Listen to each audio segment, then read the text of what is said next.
Hello दोस्तों, स्वागत है आपका हमारे यूट्यूब चैनल याहू बाबा पे। ये हमारा जावास्क्रिप्ट कोर्स से रिलेटेड 26 ट्यूटोरियल है और इस कोर्स में आप व्हाइल लूप सीखने वाले हैं। तो आइए पहले देखते हैं कि लूप एक्चुअल में किसे कहते हैं। यहाँ देखिए, जैसे हमने एक सेम ही स्टेटमेंट बार बार प्रिंट करा रखी है 10 टाइम्स। अगर आपको इसको 1000 बार लिखना हो तो आपको इसको 1000 बार लिखना पड़ेगा, और अगर आपको इसको चेंज करना पड़ जाए तो आपको फिर 1000 लाइनों में जाके चेंज भी करना पड़ेगा। तो इस चीज से बचने के लिए हमारे पास आता है लूप। लूप में आप क्या करते हैं, लूप में आप बताते हैं कि आपको लूप कितनी बार चलाना है। उसके बाद लूप के अंदर आप जो भी स्टेटमेंट डाल देंगे, लूप उसको बार बार वही स्टेटमेंट प्रिंट कर देगा जितनी बार आपने बताया होगा। तो ये तो होता है लूप। अब लूप को लिखने का एक प्रॉपर एक तरीका होता है, आइए पहले उसको समझते हैं। हमारा जो लूप होता है वो 3 पार्ट्स में डिवाइडेड होता है। जो सबसे पहला पार्ट होता है उसको हम कहते हैं इनिशियलाइजेशन। इनिशियलाइजेशन में आप क्या करते हैं, किसी एक वेरिएबल को इनिशियलाइज करते हैं, मतलब कि एक किसी वेरिएबल को एक वैल्यू असाइन कर दी, न्यूमेरिक वैल्यू, जिससे आप उस लूप को चलाना चाहते हैं। उसके बाद जो हमारा सेकंड पार्ट होता है उसको हम कहते हैं कंडीशन। आपने हमारे पिछले वीडियो ट्यूटोरियल्स में देखा होगा, जैसे हमने आपको बताया था इफ की कंडीशन हमने करी थी, उसमें आपको बताया था कि हर कंडीशन की 2 ही वैल्यूज होती हैं, या तो वो ट्रू होएगी या फिर वो फॉल्स होएगी।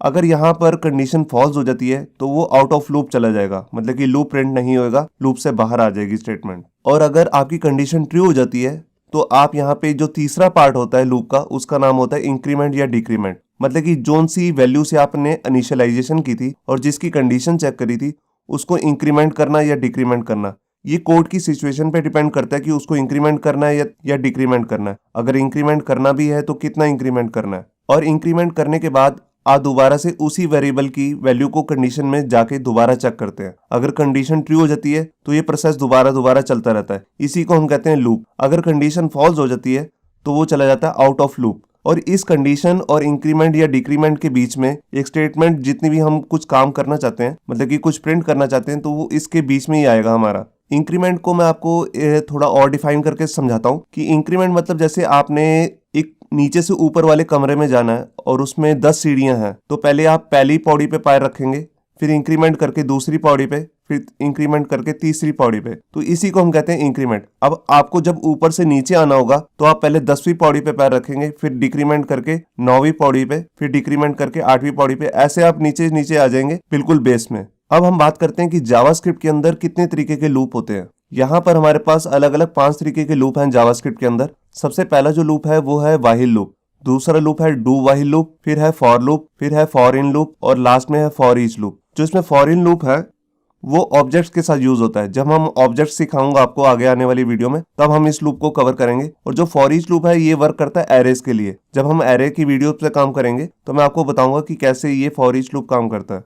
ये जितने भी तरीके के लूप है ये सभी प्रोग्रामिंग लैंग्वेजेस में होते हैं। वर्ल्ड में जितनी भी प्रोग्रामिंग लैंग्वेजेस बनी है, मगर सब में लिखने का जो तरीका है वो बेशक अलग हो सकता है, मगर लूप सब में सेम ही होते हैं। While, do while, for loop सब में सेम ही होते हैं। अब मैं आपको बताता हूँ कि व्हाइल लूप को जावास्क्रिप्ट के अंदर लिखने का प्रॉपर तरीका क्या है। यहाँ पर देखिए, हमने एक वेरिएबल लिया a और उसको एक वैल्यू असाइन कर दी 1। इस वैल्यू से ही हम इस लूप का इनिशियलाइजेशन कर रहे हैं। इसके बाद हम इसी वेरिएबल की कंडीशन को चेक करेंगे व्हाइल लूप के अंदर।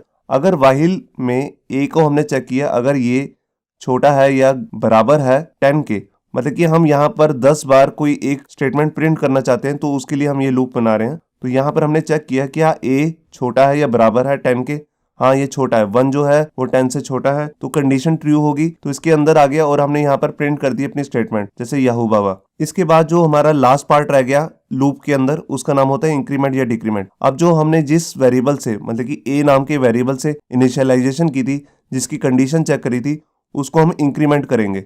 इंक्रीमेंट किया हमने 1 का, मतलब कि a में नई वैल्यू आ जाएगी 2। a की पुरानी वैल्यू थी 1, 1 + 1 2, तो 2 हो गया। अब दोबारा से कंडीशन चेक होएगी, क्या 2 छोटा है 10 से, वो अंदर आया, दोबारा से प्रिंट कर दिया। फिर a की नई वैल्यू होगी 3, 3 को चेक किया, 3 क्या छोटा है 10 से। ऐसे ये 10 बार चलेगी, और जैसे यहाँ पर 10 आएगा तो ये चेक करेगा कि 10 छोटा है क्या 10 से। नहीं, छोटा तो नहीं है, मगर बराबर है 10 के। वो अंदर आया और a की नई वैल्यू होगी 11। अब 11 को जब लास्ट बार चेक करेगा, 11 छोटा भी नहीं है ना बराबर है 10 के, तो ये कंडीशन हो जाएगी फॉल्स। तो इस लूप से सीधा बाहर आ जाएगा। कहने का मतलब कि इस लूप के अंदर अब एंटर नहीं करेगा। तो आइए देखते हैं इसे प्रैक्टिकली कैसे करना है।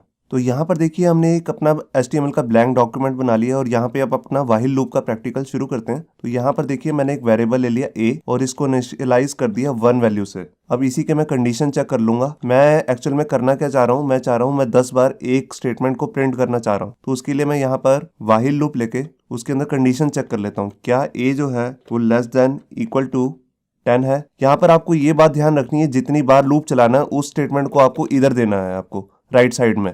अब यहाँ पर मैं अपनी स्टेटमेंट प्रिंट कर लेता हूँ। तो यहाँ पर मैं उसके लिए डॉक्यूमेंट डॉट राइट लिख लेता हूँ और यहाँ पर मैंने वैल्यू जो है उसमें लिख दिया हेलो याहू बाबा। इसी के साथ मैं यहाँ पर ब्रेक भी लगा देता हूँ। मैं इसी के अंदर ही लगा देता हूँ BR टैग HTML का, जिससे हर लाइन नेक्स्ट लाइन में आ जाएगी। मैंने फाइल को सेव किया और नहीं अभी नहीं, अभी यहाँ पर एक जो लास्ट है इसका पार्ट, लूप का जो पार्ट होता है इंक्रीमेंट या डिक्रीमेंट करने का, तो यहाँ पर हमने इंक्रीमेंट करना है। तो मैंने यहाँ पर लिखा a is equal to a+1। मैंने फाइल को सेव किया। ये देखिए 10 बार यहाँ पर याहू बाबा प्रिंट हो गया।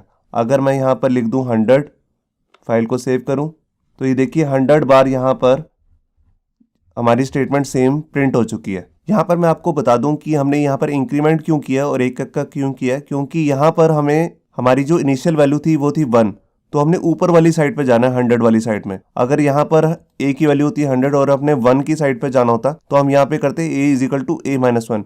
मैं भी आपको करके दिखाऊंगा। उससे पहले मैं आपको करके दिखाता हूँ कि यहाँ पर आप स्टेटमेंट के अंदर ही यहाँ पर 1 2 3 भी प्रिंट करना चाहते हैं तो वो भी आप प्रिंट कर सकते हैं। कैसे, ये देखिए यहाँ पर आप डॉक्यूमेंट डॉट राइट के अंदर a लिख देंगे, जो भी वेरिएबल है, प्लस कर दिया। प्लस क्या मतलब है, यहाँ पे कॉन्कैटिनेशन। मैंने फाइल को सेव किया और ये देखिए मैं इसमें यहाँ पर स्पेस भी दे देता हूँ।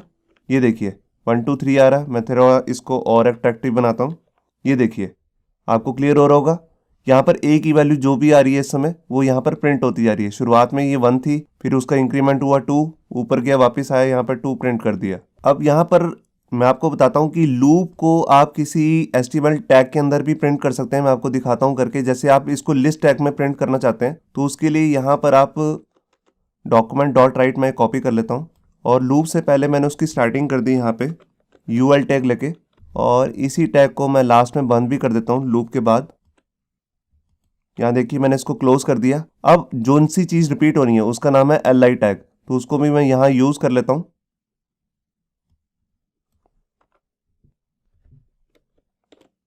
ये LI लिया और यहाँ पर BR लेने की अब जरूरत नहीं है और यहाँ पर LI को क्लोज कर दिया। LI मतलब लिस्ट आइटम टैग। अगर आपको ये नहीं पता तो आप हमारी HTML में वीडियोस जाके देख सकते हैं। यहाँ पर देखिए मैं इसको थोड़ा कम कर लेता हूँ, 100 की बजाय 10 कर लेता हूँ। ये देखिए लिस्ट बिल्कुल प्रिंट हो गई है। इसी तरह आप इसको टेबल टैग में भी प्रिंट कर सके देख सकते हैं। मैं यहाँ पर दोबारा से वही अपना काउंटिंग भी प्रिंट कर देता हूँ साथ में। ये देखिए यहाँ पे मैंने a ले लिया, स्पेस दिया और यहाँ पे ले लिया ये। तो देखिए यहाँ पर जो हमारा टैग था उसको तो इन्वर्टेड कोट्स के अंदर ही आना था, मगर जो वेरिएबल की वैल्यू होती है उसको विदाउट कोट्स देना है, इसलिए मैंने इसको बाहर रखा है प्लस से। मैंने फाइल को सेव किया और ये देखिए यहाँ पे 1 2 3 आ गया। मैं थोड़ा सा इसे अट्रैक्टिव कर लेता हूँ। ये देखिए अब मैं आपको बताता हूँ, जैसे मैंने आपको बताया कि इंक्रीमेंट कैसे काम करता है, वैसे ही अगर आपको उल्टी गिनती प्रिंट करनी हो 10 to 1 तो उसको आप कैसे करेंगे। तो आप यहाँ पे इनिशियलाइज करते समय यहाँ पर ना 1 लेंगे, यहाँ पे आप लेंगे 10, और अब आपको 1 से यहाँ पर चेक करानी है वैल्यू, तो आप यहाँ लेंगे ग्रेटर देन इक्वल टू 1। अब आप यहाँ पे ऊपर वाली वैल्यू से जैसे नीचे वाली वैल्यू में आ रहे हैं 10 से 1 में आ रहे हैं, तो आप यहाँ पे greater than equal to check करेंगे, क्योंकि बड़ी वैल्यू को आपने छोटी वैल्यू से चेक करना है इधर, तो इसलिए यहाँ पर ग्रेटर देन का साइन आएगा। और यहाँ पर अब आप 10 की वैल्यू को एक एक नीचे करेंगे, तो उसके लिए आप यहाँ करेंगे a-1। पहले a की वैल्यू होगी 10, फिर हो जाएगी 9, फिर उसमें 8, फिर 7। मैंने सेव किया फाइल को और ये देखिए पहले 10 आ गया, फिर 9, फिर 8, फिर 7, 6, इस तरह 1 तक जा रही है आपकी वैल्यू। होप सो आपको ये हमारा वीडियो ट्यूटोरियल अच्छा लगा होगा। अगर अच्छा लगा है तो वीडियो को प्लीज़ लाइक करना मत भूलिए। अगर आप ऐसे ही रेगुलर अपडेट चाहते हैं तो हमारे चैनल याहू बाबा को सब्सक्राइब करना मत भूलिए। Thank you.